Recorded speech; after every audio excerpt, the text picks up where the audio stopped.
Hello everyone, and welcome to World of Darkness news after a very eventful week. And by very, I mean very. We had a very busy weekend last week, and there was not only Renegade Elysium event happening, of course, also the whole E3 and Summer Game Fest stuff with Bloodhunt and Swansong. So we are very happy to bring you a sum up of all of this news today. A little disclaimer, I am getting out of a week-long snotty disease, if I can call it this way, which caused me unfortunately to cough sometimes. So I might mute myself sometimes just to make sure that everything is set up here well on the throat side.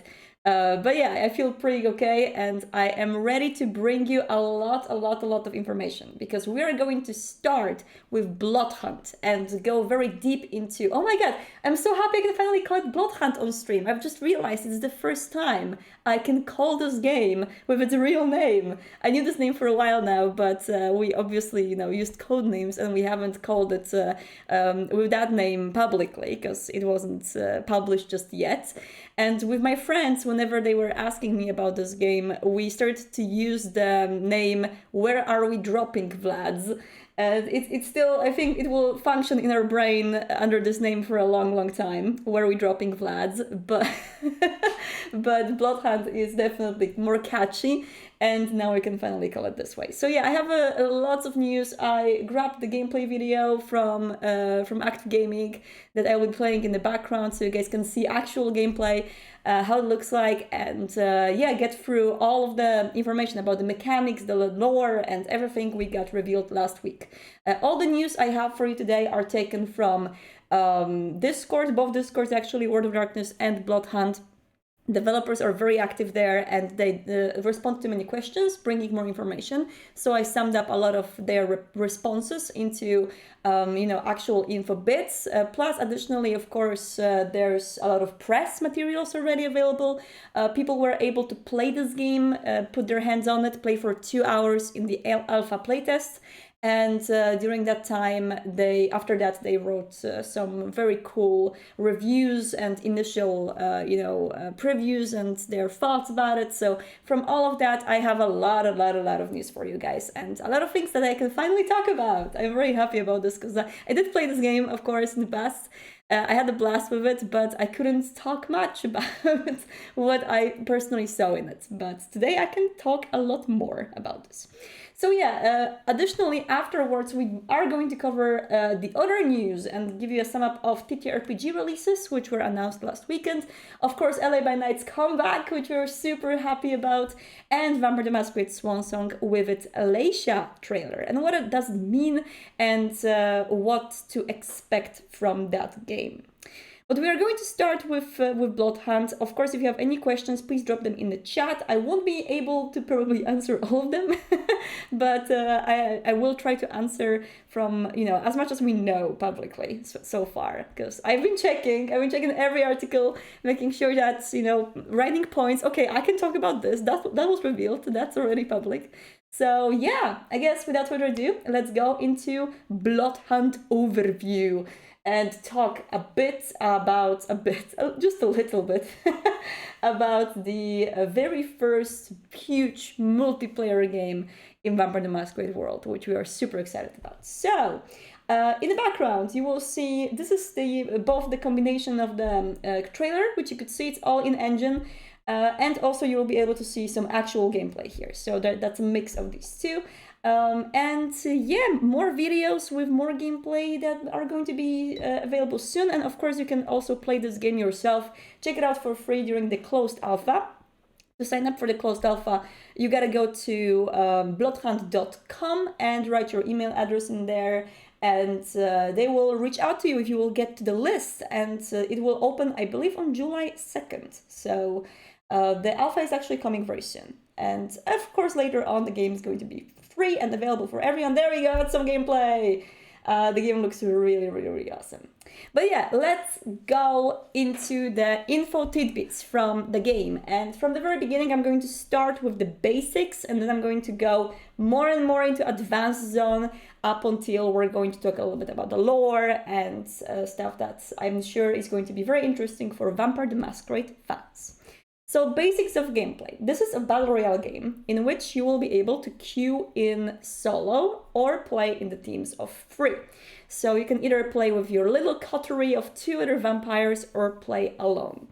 Exactly how many players are going to fit on the map, it wasn't yet finalized according to the press article I've read, but the current rough count of people that will be able to play on one map is 45. So it's not meant to be, this huge, massive 100 players on one map game, more like 45, and then there's going to be NPCs and additional, humans walking on the streets. I'm going to talk about it a little bit later. As usually with Battle Royale games, you start with no weapons. You collect them as well as armor and blood packs from various places around the map. And now, of course, you will be traversing a lot on the rooftops, but there are a lot of reasons to go down on the streets. As much as, of course, there's some customization in there as well, so you can have a peek on how it looks like. But there are also police vans, chests, containers, as well as shops, which you can find around the city. Martin from SharedMob also shared on their Discord that when it comes to interiors, it's not only going to be exterior in this game, there are plenty of interiors and you will find various types of them. So one of them are the stores, shops, which you can actually break into and get some loot in there. The area gradually shrinks, as it usually does in Battle Royale game, but in a little bit of a different way. What shrinks the area is the red gas, which is being deployed by the Second Inquisition, and I'm going to talk a little bit more about how it works later. It's a little bit different than in regular BR games. It's not a circle, so there are some new things in there. Actually, yes, I think it's actually good if I will talk about the circle right now. So this is a quote from one of the articles I've read about this, which I think describes it in a really nice way.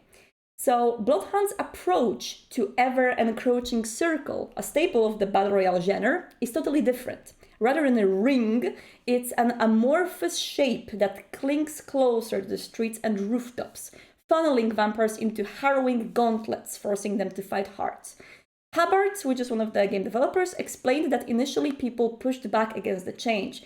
We got feedback that the gas should be a circle like every other Battle Royale game, but eventually people started to view its irregular shape and unpredictable movement as something interesting and different. So you will not experience the regular shrinking circle as usually you do in BR games. It's more like some streets are being cut out into these irregular shapes by Second Inquisition slowly pushing on the vampires fighting in the middle, which I think is a very interesting touch. And as you could see in some of the scenes in here, there are civilians in the game. They are walking on the streets below. You can, of course, go on the rooftops and jump over them. They won't bother with you. People usually don't look up. Which is pretty okay. But when you go on the streets, you might first of all feed on them, which gives you a lot of good perks. I'm going to talk about them as well.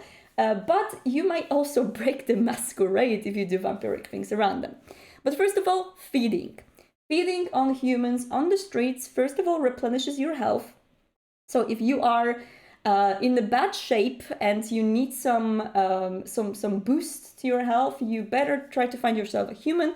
It is, a simple translation of the role-playing mechanic where, of course, you can spend blood to mend your wounds, but in SharedMob's game, it is done directly while feeding. You can just treat it this way, as you're basically mending quickly while getting fed on the street. All of the, not sure if all, I don't think it's all, but a lot of the humans on the map have resonance. So there is a resonance system which is known from Vampire the Masquerade v5, and you can spot the humans with your, how one article called it, extrasensory vision mode. For role-playing fans of Vampire the Masquerade, you may already have some ideas about how it would look like. And the resonance gives you various buffs. And this is something that a lot of people predicted that might be a part of the game. So I saw some people talking about this beforehand. It is definitely a part of it. One of the example buffs that were mentioned by the journalists is 10% cooldown reduction on your powers, or 10% boost in melee damage. So depending on what kind of a resonance you get, you can get those boosts. And by default, you have 3 resonance slots to use. So you pick, 3 different humans on the streets in particular that have a particular resonance that you are interested in, and you fill up these slots. But you can have up to 7 at the very end of the match, and you can enlarge your resonance pool by diablerizing other players. Yes, so of course this is very much of a showdown game. This is a game. This is a game in which you fight against other players in a lore way, which I'm going to talk about at the very end of this sum up. But you are on the blood hunt. You are hunting the vampires of an opposite faction in this game, and by doing so, after you down a player, you can actually diablerize them. Someone called it "press F to diabler," which I think is very fitting. And once you diablerize, this opens you more resonance slots, and also you can enlarge that pool by attacking entity members. The Second Inquisition, they are the non-player characters, NPCs on the map, which attack you also. They are pretty dangerous. I'm going to give you a little bit of a rounds up on them in a second. There is... let me just check out, so I don't miss any information about the humans and all of that stuff. Oh yeah, so Entity. Second Inquisition NPCs who are on the map, and they are hunting you. They're actively trying to mess up with you. They are very powerful. They have high gear. From V5 lore, Second Inquisition is not really a very, a risk to ignore. They are not something that you can just pass by and not be worried about them just because they're humans. With the modern technology, they have an easy way to destroy a vampire, and they do have very high tier weapons and gear, which with a dose of luck you can actually steal from them in the game.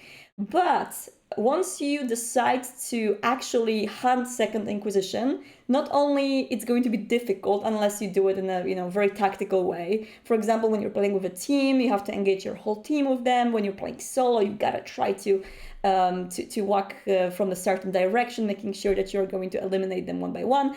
But the noise from that conflict really attracts other players. One of the journalists who was playing the game in the preview said that it actually provoked a lot of encounters in the game because he would hear shooting from a particular Second Inquisition area, and he knew there has to be a vampire there. When they are shooting, that means they're shooting at the vampire. So he quickly went there to see whether there's someone wounded that he could, for example, diablerize. So getting into the little battles with the NPCs on the map is going to give you rewards if you win, but might also be very, very risky. Now, Entity in general, which is the Second Inquisition unit that is being used in this game, was created by Sharkmob together with the World of Darkness team, specifically for Bloodhunt back in the days. So those of you who own V5 core book, you may actually see that there are some examples of that. But I'm going to quote the developer. When we started working on the game in 2017, V5 was wrapping up. We got some of the content for Bloodhunt in the rulebooks. You can see plenty of concept art we created for Bloodhunt, like a Bruja woman with an SMG, a bare-chested Bruja male, and most of the entity stuff that you can find in the book. So yeah, it goes way back. This game was in production already in 2017, and it was being developed as V5 was developed, actually. So that's pretty interesting.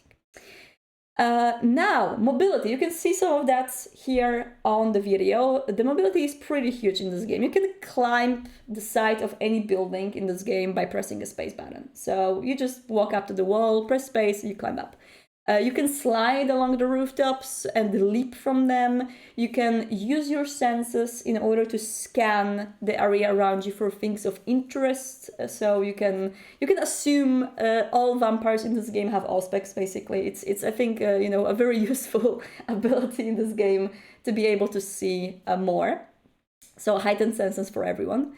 And you can also, with heightened senses, spot things like loot, whereabouts of noise like gunfire, or civilians that are walking on the streets, and the resonance, which is inside of their veins. Now, another quote from Craig Hubbard, a game director. A city map presents a lot of challenges, especially a historical European city like Prague, where you spend a lot of time on the rooftops. Given how high your jump stake and how easy it is to scramble up sheer walls, you do spend a lot of time up high. We've put a ton of effort into making sure players can orient themselves, locate loot, and experience tactical variety as they move from one area to area. And now, as you could see some of the examples here in the gameplay videos, the areas differ very much color-wise, and this is interesting. When you will look at the map from above, there are some little tidbits which actually show Prague from the top. You will see that there's this, for example, street filled with sex shops, which is very pink. And then there is this cathedral, which is very red, right? It's burst in fire. And there are these streets which are kind of greeny and have these cold colors. So this helps you a lot in trying to locate where you are on the map. It is not, of course, one-to-one Prague, exactly taken from Prague in Czech, although there's a lot of very familiar places that if you've been to Prague, you're going to recognize them. But the areas are a little bit more distinctive to make sure it's very easy to navigate when you're playing a fast-paced game like this. You need to know where you are, and you need to get to know your city. So yeah, Jason also put the link to bloodhunt.com, which I'm also going to put down below the video as it goes on YouTube, and there's a lot of more information there as well. So yeah, and because of this mobility, it's kind of interesting. If you played other Battle Royale games, there are often obstacles which you cannot really overcome. You have to go around them. And there's another quote from Hubbard. I get frustrated in other games where I come to an obstacle that I have to navigate around. Being able to climb anything in the game world and either engage or disengage in really fast, flexible ways is hugely entertaining for me. It's going to be important in Bloodhunt because, first of all, Masquerade. Second of all, you need to feed in order to keep your health high. After you get some damage from the battle, from the confrontation with another vampire, you might want to very quickly just try to sneak out of this. And Prague allows you to do that. There are a lot of narrow streets, some little passages in between the streets. You could see some passages in the buildings in here. You can actually enter the buildings and go through various shops or little areas which are available there for you to explore and try to disengage from combat, which I think is going to be a very good combat trick to get out of very dangerous situations for yourself. That was an interesting motive in here with someone using a melee weapon in order to maybe deflect bullets. Who knows? Okay, and now going on to people are asking about some TTRPG stuff in the chat. I'm going to talk about it right after this. So going to the clans and powers on release, and this is just on release. Later on there might be more added, so just at the very release there are going to be 3 clans, and each of these clans is going to have 2 archetypes which you will be able to pick. Clans are Bruja, Nosferatu, and Toreador, and the archetypes are, for Bruja it's Brute and Vandal, for Nosferatu it's Saboteur and Prowler, and for Toreador it's Siren and Muse. We don't have the exact breakout of these archetypes just yet. It's not public yet, so I have to withhold some information. But basically, each of the archetypes has different powers. So you can play a Toreador right now in 2 different ways, or a Nosferatu in 2 different ways. They have some different powers and different ways in how they can be useful in the gameplay. So some of them are going to be more support-driven, more melee-driven, more great with firearms and with attacking from a distance. Good at stealthy gameplay, good at open, brutal gameplay, and there are differences like these. Each type of vampire has special powers. There are 3 for each archetype. The first power usually entails a huge boost to movement, which is either a giant leap, an invisible dash, kind of a spectral teleport. These are interpretations of the vampiric disciplines from V5, which was mentioned by the developers. The middle power is passive, and it can be something like a boost to your health regeneration or partial vanish while crouching, so some obfuscating stuff in there, but there are more. And third power is an active ability which varies from damage to support. There are things like, and I quote here, ground pounds, traps, bats that can scan the area, heals, bullet shields. And another quote, they are satisfying to use, and because they are only 3 powers per vampire plus the scan, they are all relatively easy to get to grips with and understand. One of the interesting tidbits from one journalist, one particular vampire was able to send out clusters of bats to act as alert mines, a great way of doing long-distance spotting, or making it tougher for players to sneak up on you. So it's, animalism, of course, an interpretation of animalism, and that's something that's, the clan with animalism can do. The cosmetics are going to be basically the main source of monetization of this game. So this game is going to be fully free. You don't have to pay to play. You don't have to pay to win in any way. You don't have to pay to unlock playable content. But cosmetics and fashion and battle pass, which I'm going to... I don't know exactly how Battle Pass is going to look like in Bloodhunt, but if you are not familiar with the topic of Battle Passes, I'm going to explain as well.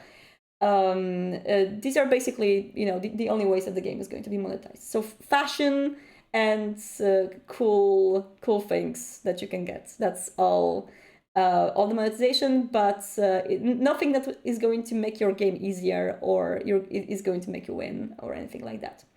The clans are going to be free always, so new clans are going to be introduced for free.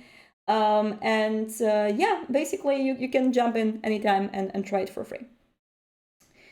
Okay, so, just to explain very quickly Battle Pass, because I'm going to forget later. I'm sorry if I'm jumping very much from topic to topic, but there's a lot to cover.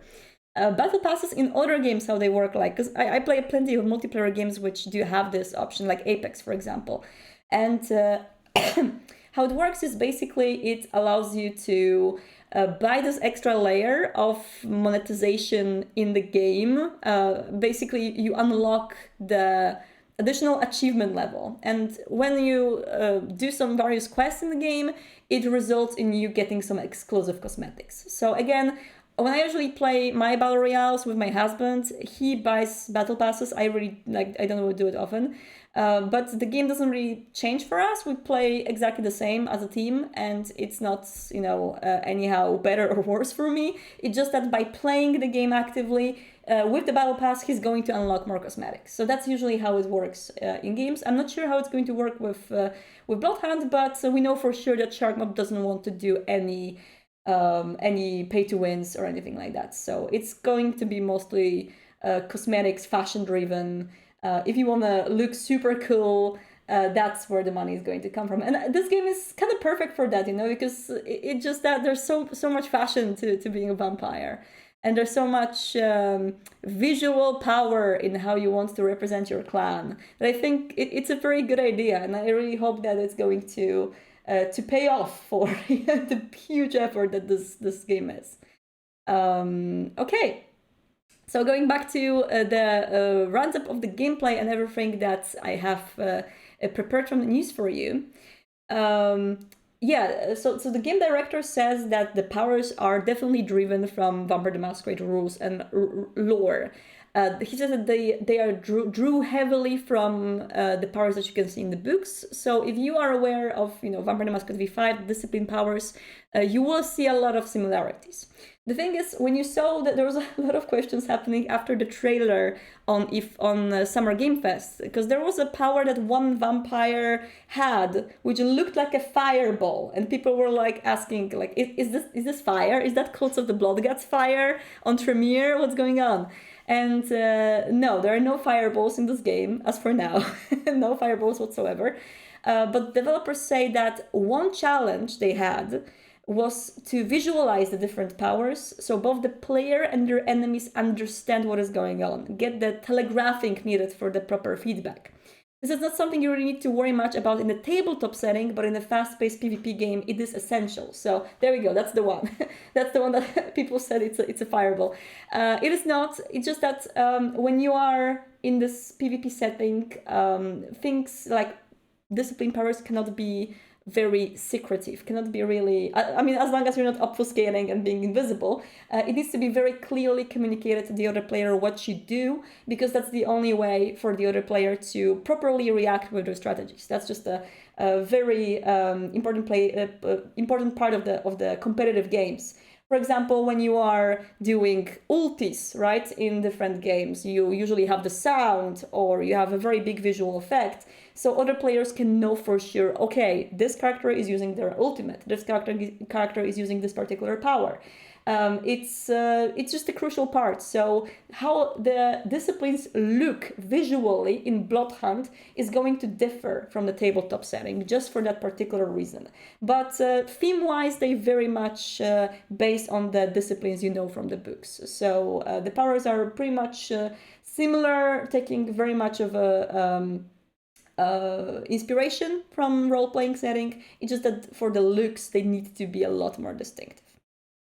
Overt signs and feedbacks help players understand what's happening. Thank you so much, Justin. Exactly that. So that's that part. Now, an interesting part of the game is the lore. And of course, some of the stuff that Sharkbox created has made it to the core rulebooks. So the entity and similar stuff in the Vampire the Masquerade V5 core book is, done partially in collaboration with Sharkbox back in the days. But also, of course, Bloodhunt is going to is expected to be a different type of experience than other Vampire the Masquerade games. And we're talking here, Bloodlines 2, we're talking Swan Song, Coteries of New York, Shadows of New York, Night Road, and all of these different games. As much as Night Road, I think in particular, has a lot of action involved. Of course, these games are way more on the narrative side, while Bloodhunt is way more on the action side. But that doesn't mean that it is stripped out of this narrative element and the element of engaging players in this world. And for that particular reason, and of course to serve as a very cool game lobby, the Elysium was created. You can see Elysium here in a few scenes, which is this cathedral kind of a building. Elysium is going to evolve throughout the game, but what it's going to be is basically the zone in which you can, first of all, talk to the NPCs and get the quests from them. There were some quests already previewed in the preview that journalists were able to play. So people were actually noticing that, hey, there's some story to it. There are some quests there. And you can get the information about what's going on in Prague and what's exactly the deal going on in there. But also it's a zone which in general calls for, very much of a Vampire the Masquerade behaviors. You want to be a vampire there. You want to flaunt your fashion. You want to talk to other players. And, when I first entered Elysium myself, I was like, wow, this is a perfect place for online roleplay. Can I roleplay here? Can I just stay in this place and roleplay forever? And in one article, one of the developers actually said that they are considering various usages of Elysium in the future, even for organized play. And I feel like there's just so much potential in these locations and in the whole technical backend which is built into it, in how characters can act and talk to each other and move. It just really, really makes me want to roleplay in there. And maybe it's going to be possible in the future. We'll see. I'm going to quote an article about this just to give you guys more look into this. Key to the success of giving a Vampire the Masquerade experience looks to be in the game's evolving hub, the Elysium, a moody Gothic cathedral where the various primogens, or clan ambassadors, congregate and let players talk to them for story snippets and cosmetic upgrades. This is where players will experience most of the game's narrative hooks, with Haltberg saying, "We felt we needed to create a space suited for consuming stories and teach the player about the world they were in. The Elysium allows that without creating stressful situations in the middle of the match." Walking around the Elysium between matches and seeing the various clan vampires skulking in corners fits the tone of the setting well. Their feigned ignorance of the violence outside and neat representation of the subterfuge and duplicity that the Battle Royale can't really give players. Hubbard suggests that over time the studio will build on, expand on narrative elements over time based on player reactions and feedback. It's interesting, as I feel like for us, Vampire the Masquerade players, this is going to be a very important part of the game. We're going to engage with it. We're going to make sure that we know everything that's happening and collect all the little story tidbits and make sure that we get the full glimpse on it.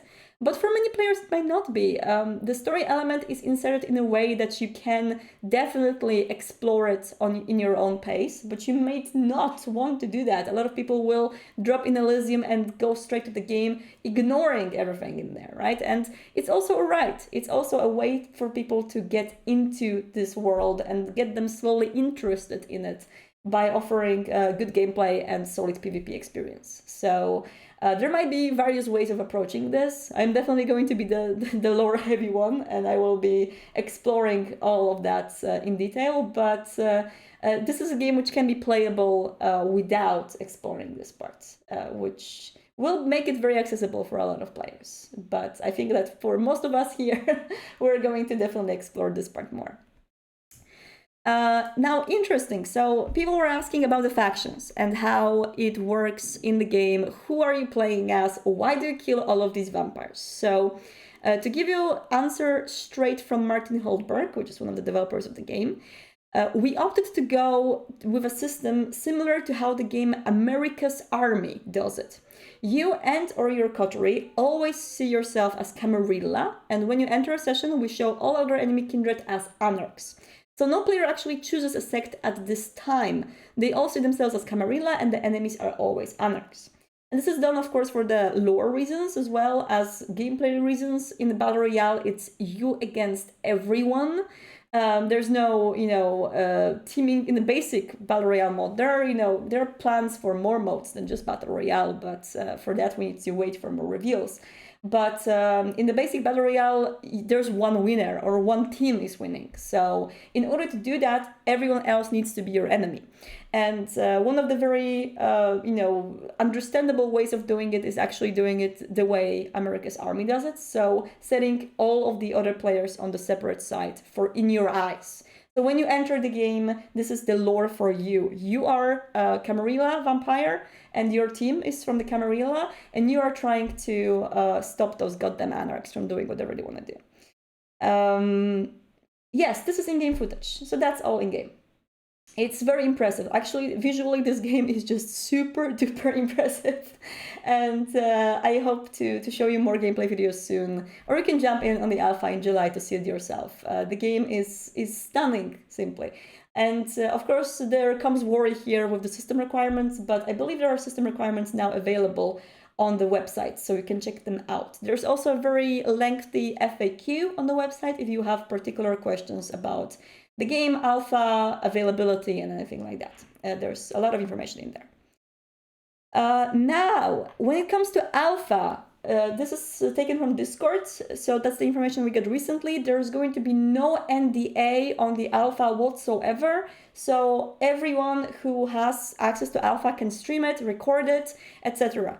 The game won't be finished by then. It's still in the alpha, of course, but Sharkmob trusts the players and streamers to understand that this is an alpha, so there will be bugs, and there might be, some funny situations. When I played this game, I haven't encountered many, but of course, when you will have thousands of people playing this game, there might be some funny situations. So they expect players to understand that this is still not finished, but it's completely free to stream and free to record.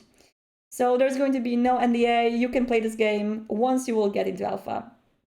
I am going to permit one of our wonderful chat members who just got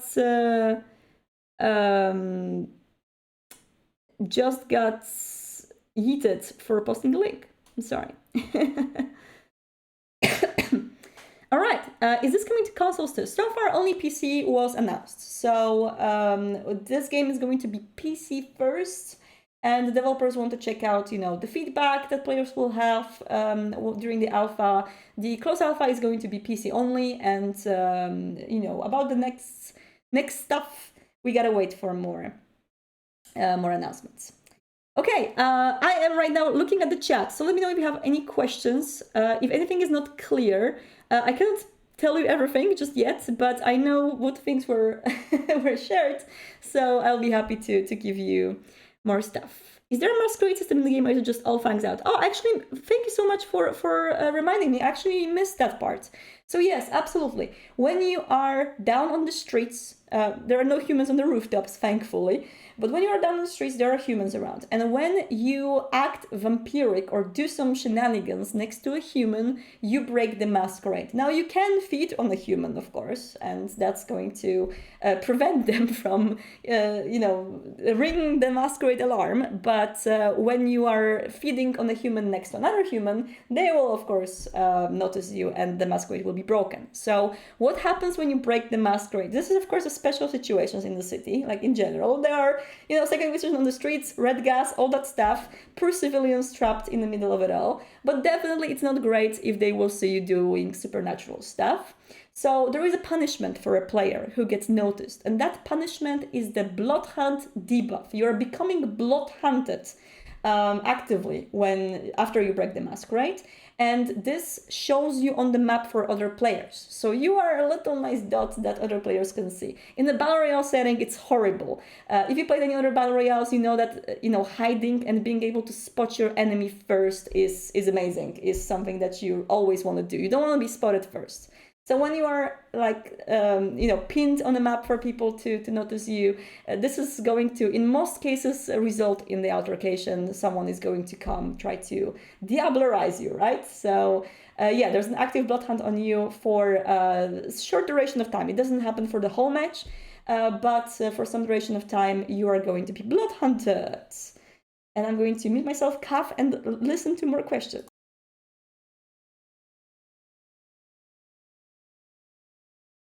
All right, is there a humanity system? I think I can say, for this particular alpha and this particular game that you will play soon, there is no humanity system, because in such a short time, when you are destroying everything and everything happens in the duration of one night, you are not going to actually tarnish your humanity much. So the game in general happens during one night. How it works in a role-playing setting is, once you do those horrible things throughout your actual play, your chronicle, every night you roll for the remorse check, right? So after the situation calms down, you roll for the remorse check, and you check out whether your stains are going to turn into humanity loss or not. We can assume that most people participating in whatever went on in Prague on that particular night are going to drop some humanity, unless you were very frugal about how you treated humans around you and you were only acting in self-defense. But that all happens later on. In the situation in the game which you do not actually witness, right? You witness the events of one night, and because of that, you do not really have to worry about humanity. You just can go full blazing through the city of Prague, but again, hurting humans actively is going to punish you in the way of a blood hunt. So that's not the most perfect way.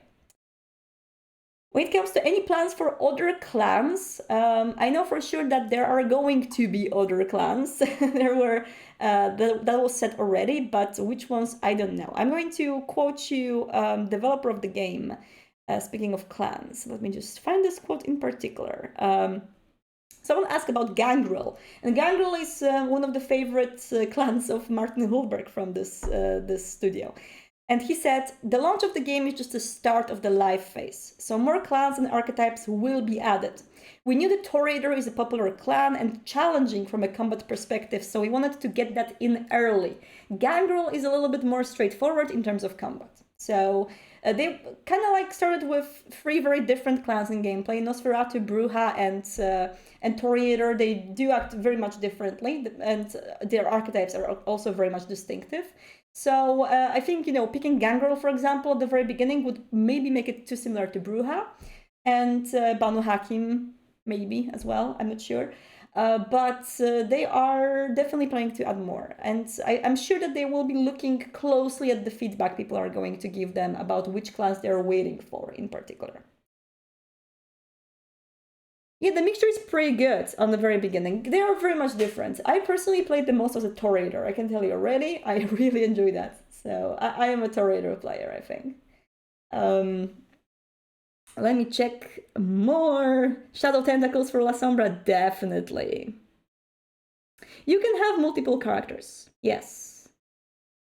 Mike Christopher. You don't have to stick to one particular archetype. Actually, it was mentioned by one of the journalists in a press report that it is actually great to master more than one clan and to set up your character for more than one clan, because depending on your coterie, if you want to play in the groups, some different archetypes might be needed to fit the team better.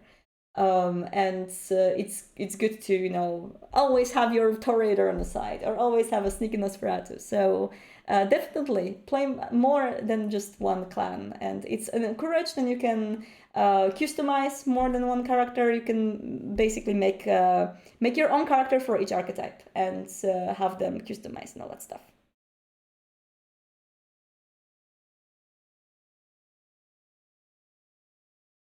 I'm not sure how it's going to work with the battle pass and whether you will need different clans, but usually how it works in other games is that you have to play different archetypes in order to unlock particular perks, just so that the game actually rewards you for checking its like every content that you have in the game. And with battle passes and stuff like that, you get rewards from different like classes, right? So you get outfits for different clans, for example, right? Like in this case. I'm not sure how it's going to work like in practice, but I do assume that developers will encourage you to try out more than just one archetype and clan.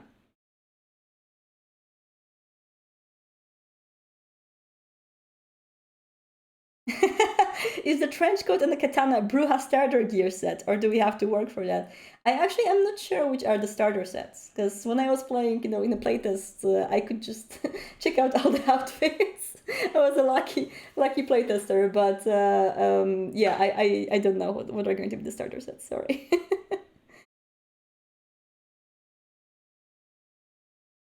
Will there be Easter eggs from other World of Darkness content? I am not sure about particular sources of Easter eggs, but I know that there are Easter eggs for sure. There are, and if you are if you are particularly inquisitive as you walk around the streets, you will notice some stuff. This is one big map. So the game starts with one huge map in Prague. Class and archetypes, there are 2 archetypes per one clan right now. So you start with two different ways of playing one clan, and they have different disciplines, basically different abilities that they can use. So let's say discipline powers. I think that's the best way to put it. So different archetypes have different passive and active abilities, but they are of the same clan. There are 2 different ways of playing a Nosferatu, 2 different ways of playing a Toreador, and 2 different ways of playing a Bruja right now. But there will be more added later on. I do not know anything about the frenzy system. Nothing was said so far about that. So it's best to ask if you have any questions which I won't answer. Go to discord.gg/bloodhunt and ask developers there. They are super responsive, and if they can answer, they will. I cannot unfortunately unveil any of the next upcoming clans that are going to come in the game. Will we play it today? Not today, but I'm definitely going to play it as soon as the closed alpha starts. I've already, screamed to heaven and hell and below that I need that key to be able to stream.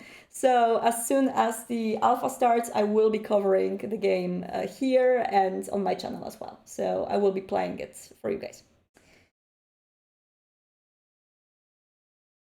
What clan is your favorite to play? I think Toreador so far, but I never felt particularly discouraged from playing any of the archetypes. Like, I feel like all of them are very easy to grasp.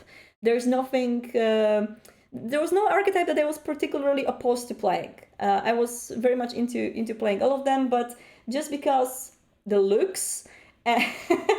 and because I made a very, very handsome male Toreador in the game, I was playing a lot as a Toreador. I had a beautiful Toreador character, and I just really wanted to play as him all the time.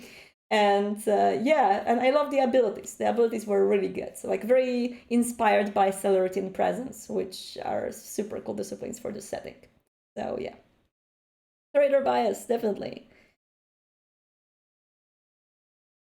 but will the blood-hunted individuals be NPCs or played by players? When you get blood-hunted in the game for breaking the Masquerade, you are being tagged for all of the other players, so the players can blood-hunt you.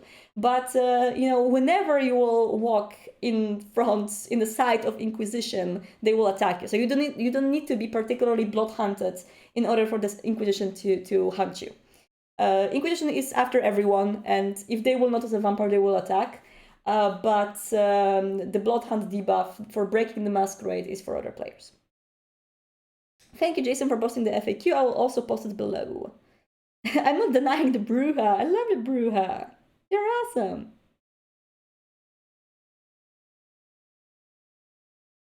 Can we blend with humans and go unnoticed by other players, or are the name tags everywhere? No, the name tags are not there for other players. If you are playing in a group, then you will see your group mates. But if you'd seen game tags, it will be super easy to shoot people from distance, right? And it's the whole point of this game is to hide a bit and not be noticed so easily. But that's interesting. Can you actually blend in with humans? I feel like I'm not sure how it works. One of the journalists said that if you spend too much time next to a human, they will also notice that something is wrong with you. That was one of the articles, but how they will work in practice, I'm not sure. But yeah, definitely you can try to blend in with the environment and try to wait it out. I mean, I can say this much. I remember spending some matches, hearing that there was some big ruckus outside, and I was just inside some of the buildings and just like camping and hiding, and no one noticed me. So yeah, there are definitely ways of trying to avoid other players. But whether walking with humans on the street is a good one, according to the one article I've read, no, but I've never tried to do it myself. I think I should. If people get uncomfortable when standing next to them for too long. Yeah, I don't exactly know how it works, but that's exactly how one of the journalists described it. So that's interesting.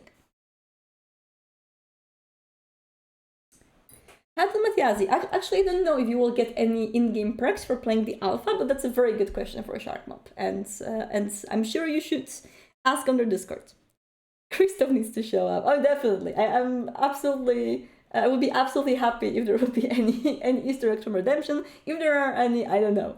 So we gotta wait for that. Okay, guys. Can we get the link to Discord? It's discord.gg/bloodhunt. Just bloodhunt. That's the link, but if someone can type it in chat, Cal, I am actually going to permit you again if you want to drop it. Thank you so much. Oh, Pablo tried to drop it and he got yeeted. I'm going to permit you as well. Thank you. Okay, so I am going to go to the rest of the news right now, but I hope that this was a very big rundown. I talked for 50 minutes straight. But there was a lot of information to be shared, and I feel like it's a pretty throughout overview of the game once you will read all these articles that were released this week and check out all of the content.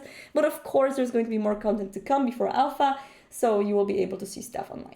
And now I'm going to jump back to the rest of the news and give you a very quick roundup of that, just not to go too much over 1 hour. Starting with Vampire the Masquerade Swansong, which had their new trailer revealed on PC Gaming Show last Sunday. And Swansong is, of course, a CRPG single-player story game from developers of The Council, Big Bad Wolf.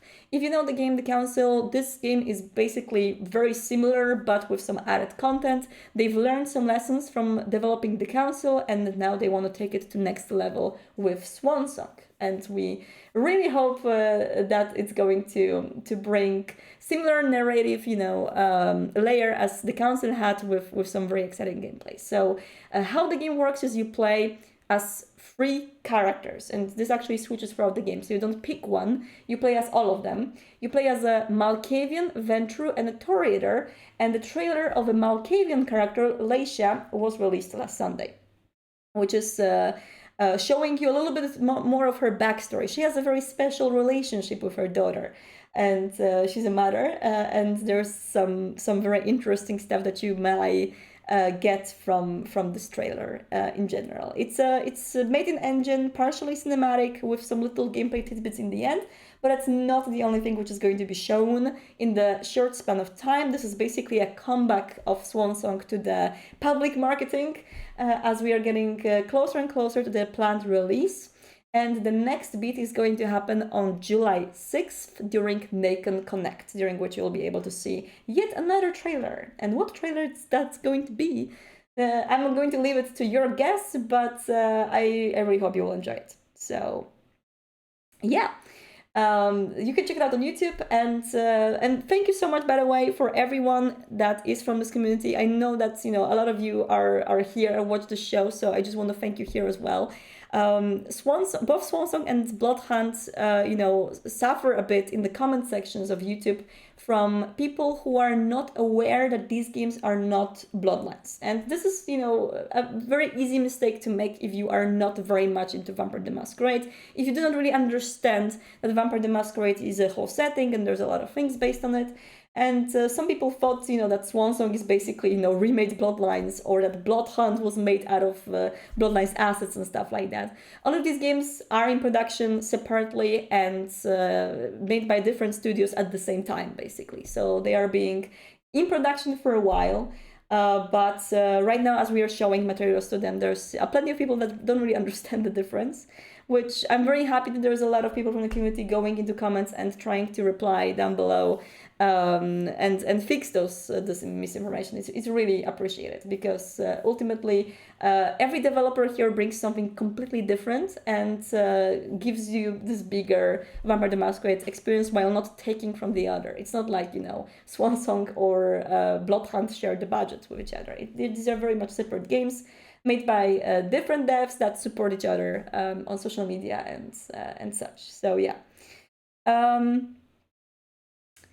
Let me see. A lot of people seem to believe that these games are being made instead of Bloodlines. Yeah, exactly. I mean, I understand, because they get the marketing right now during E3, and because the spotlight is on them right now, there are questions from people who are not very much aware of how this works, right, behind the scenes. So that these are different teams. So it's good to see people just go around and try to make people aware of this, because that really helps the devs, and each of these devs teams just deserves their own separate attention that can be on them.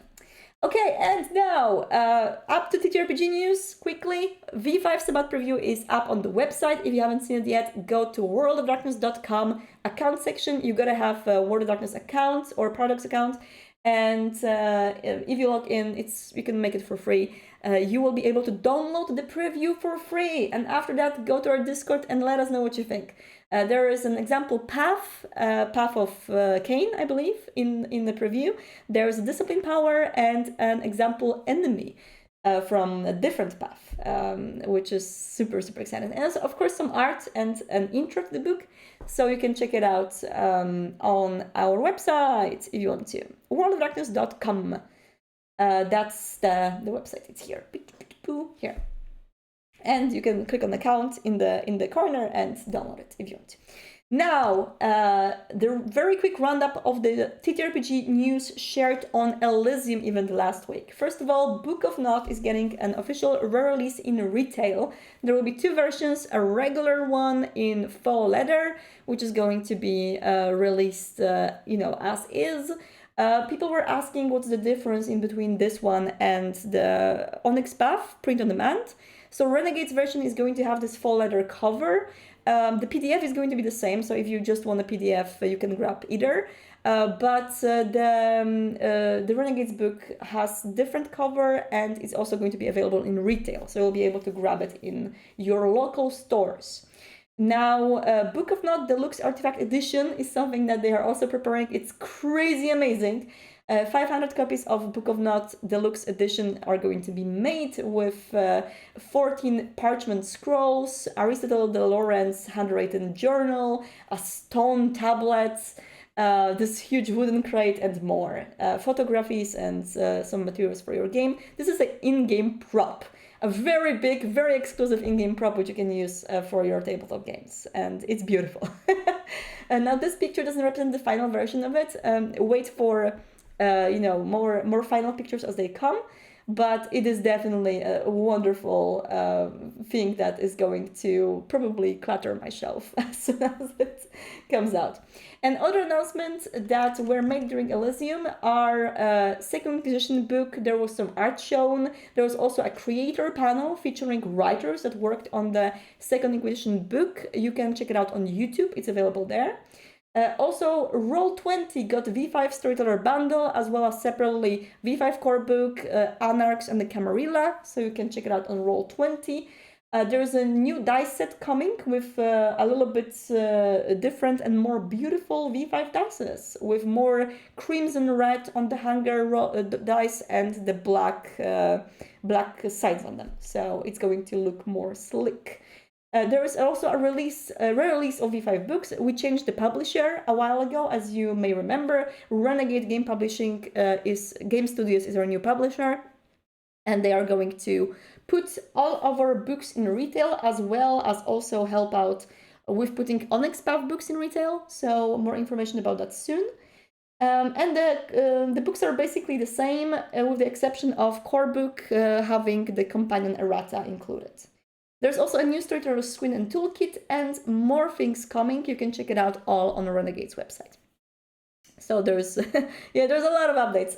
All of these videos, which happened during Elysium Con, including Jason's Carl Storyteller panel and a lot more super exciting stuff, are available on Renegade Game Studios YouTube channel, so you can check it out. I will put it in the description of the YouTube video as well. And speaking of that, there was an LA by Night special during this Elysium, and we have announced that LA by Night is going to be back in September. You can watch the LA by Night special with Nura Ibrahim, Alexander Ward, Josephine McAdam, and Cynthia Marie, and of course Jason Carl on YouTube on Renegade Game Studios channel. We're super happy that it's back. Oh my god, I'm so happy, I'm so excited, and I cannot wait to maybe show you some behind the scenes from the shooting. What about that, Jason? Wink wink. And of course bring you more episodes of that. So yeah, if you haven't watched LA by Night yet, you better jump on board and start watching it, because it's amazing. It's I am biased, I know, but it's the best actual play I've ever seen, and a lot of people think similarly, so maybe I'm not that much biased. It's great, and Jason is an amazing storyteller. The actors are just magnificent. The relationships on point, and there's a lot of drama, there's a lot of sadness, there are a lot of tears. So if you want some proper vampire story, head on to YouTube and watch 4 available seasons of LA by Night, because 5th season is coming back in September. Jason. Jason is in the chat like, wait, what? Okay, guys, I'm going to wrap it up with a little roundup of Pride stuff. Before I show you the slideshow, one quick gift that was sent to me right before the show from, I'm going to butcher that surname, that nickname. Is that Afaru? Afaru. I think it's Afaru. I just want to say to people who haven't seen this yet, Bloodhunt Discord is a wonderful place. It's extremely inclusive, it's beautiful, and people are creating amazing memes and fan art there. So if you haven't been there yet, I really recommend you to join Bloodhunt Discord to see a lot more of that shenanigans that people are doing. But a roundup of the slideshow of our Pride week. We are, of course, still publishing the stories, and I'm still reaching out to some of you that sent me the character backgrounds back in the beginning of June to write more stories based on that for What Stories Instagram. So if you haven't been contacted yet, you still might. And I will be posting more of them in the upcoming week and this week as well. So there are much more coming. If you want to read our World of Darkness stories, they are available on Instagram, World of Darkness, on Facebook, World of Darkness Stories, and on Tumblr, World Stories. They are basically in-character interviews we do with players that want to share some background stories of their characters. And there are so many beautiful stories that you guys have. I love doing that, and I love sharing more of that with you guys. Are there any images of the new Vampire the Masquerade dice? Not yet, but they're going to be available soon. Like there's a lot of things coming soon to Renegade Store in general. Most importantly, something that a lot of people ask about is whether you can buy these products and ship them to Europe. So there are two ways. First of all, the European shipping, and in general non-American shipping is going to be open starting from summer this year somewhere. So as soon as we have that done on the Renegade site, I'm going to let you guys know.